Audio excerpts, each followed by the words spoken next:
आज राहुल गांधी चुनाव आयोग की निष्पक्षता पर सवाल उठाते हैं, लेकिन एक तथ्य ये भी है कि भारतीय लोकतंत्र के इतिहास में इंदिरा गांधी इकलौती ऐसी प्रधानमंत्री हैं जिन पर न सिर्फ चुनाव में धांधली करने के आरोप लगे, बल्कि ये आरोप अदालत में साबित भी हुए। 50 वर्ष पहले आज ही के दिन 24 जून 1975 को सुप्रीम कोर्ट ने इलाहाबाद हाई कोर्ट के उस फैसले पर सशर्त रोक लगा दी थी जिसमें हाई कोर्ट ने रायबरेली से इंदिरा गांधी के चुनाव को खारिज कर दिया था और ये कहा था कि इंदिरा गांधी कुछ शर्तों के साथ भारत की प्रधानमंत्री बनी रह सकती हैं, ऐसा सुप्रीम कोर्ट ने कहा। और इस फैसले को 24 जून 1975 को शाम 4 बजे ऑल इंडिया रेडियो पर प्रसारित भी किया गया था। इस फैसले के बाद इंदिरा गांधी कुछ शर्तों के साथ प्रधानमंत्री बनी रह सकती थीं, लेकिन उन्होंने ऐसा न करके अगले ही दिन 25 जून 1975 को देश में इमरजेंसी लगा दी। उस रात को इंदिरा गांधी ने दिल्ली में सभी विपक्षी नेताओं को गिरफ्तार करवा दिया। इनमें जयप्रकाश नारायण का नाम भी शामिल था, जिन्हें जेपी कहते थे। यह भारतीय लोकतंत्र का वो युग था जब इंदिरा गांधी ने अपनी सत्ता और अपने खानदान के सामने कुछ नहीं देखा। सबसे पहले उन्होंने सिर्फ सत्ता में बने रहने के लिए 1971 में समय से पहले लोकसभा के चुनाव कराए। अगर उस साल ऐसा न होता तो भारत में लोकसभा और विधानसभा के चुनाव एक साथ आज भी हो रहे होते। दूसरा, इंदिरा गांधी ने रायबरेली से चुनाव जीतने के लिए सरकारी मशीनरी का दुरुपयोग किया। विपक्ष की तरफ से उनके खिलाफ चुनाव लड़ने वाले राजनारायण ने आरोप लगाया कि इंदिरा गांधी चुनाव में वायुसेना के विमान का इस्तेमाल कर रही थी और उन्होंने चुनाव जीतने के लिए एक डमी कैंडिडेट को खड़ा किया था जिसे 50,000 रुपए की रिश्वत दी गई थी।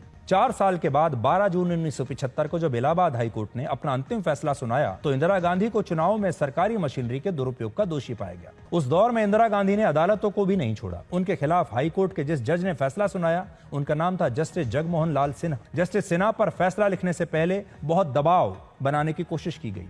उस जमाने में इलाहाबाद से कांग्रेस के एक सांसद हर रोज जस्टिस सिन्हा के घर के बाहर आकर बैठ जाते थे। वो जस्टिस सिन्हा पर इस बात के लिए दबाव बना रहे थे कि उनका फैसला इंदिरा गांधी के पक्ष में होना चाहिए। एक दिन कांग्रेस के सांसद से परेशान होकर जस्टिस सिन्हा ने खुद को अपने घर में ही बंद कर लिया और अपने कर्मचारियों से सबको ये कहने के लिए कह दिया कि वो उज्जैन में अपने भाई से मिलने के लिए गए हुए हैं, घर पर मौजूद ही नहीं है। इस सब के बीच एक और शख्स उनके घर पर मिलने के लिए आया और उसने जस्टिस सिन्हा को बताया कि दिल्ली में उन्हें सुप्रीम कोर्ट का जज बनाने की चर्चा चल रही है। लेकिन जस्टिस सिन्हा समझ गए कि उन्हें ये प्रलोभन दिया जा रहा है कि अगर इंदिरा गांधी के पक्ष में फैसला सुना दिया तो सुप्रीम कोर्ट में जज बना दिया जाएगा। 7 जून 1975 को जब जस्टिस सिन्हा ने अपना फैसला लिख दिया तब उनके पास इलाहाबाद हाई कोर्ट के चीफ जस्टिस ने देहरादून से फोन किया और कहा कि दिल्ली से गृह मंत्रालय के अतिरिक्त सचिव उनसे मिलने आए थे और उन्होंने कहा है कि जस्टिस सिन्हा अपने फैसले को जुलाई तक के लिए टाल दें। इंदिरा गांधी का कहना था कि वो किसी कार्यक्रम के लिए मेक्सिको जा रही हैं, इसलिए अदालत का फैसला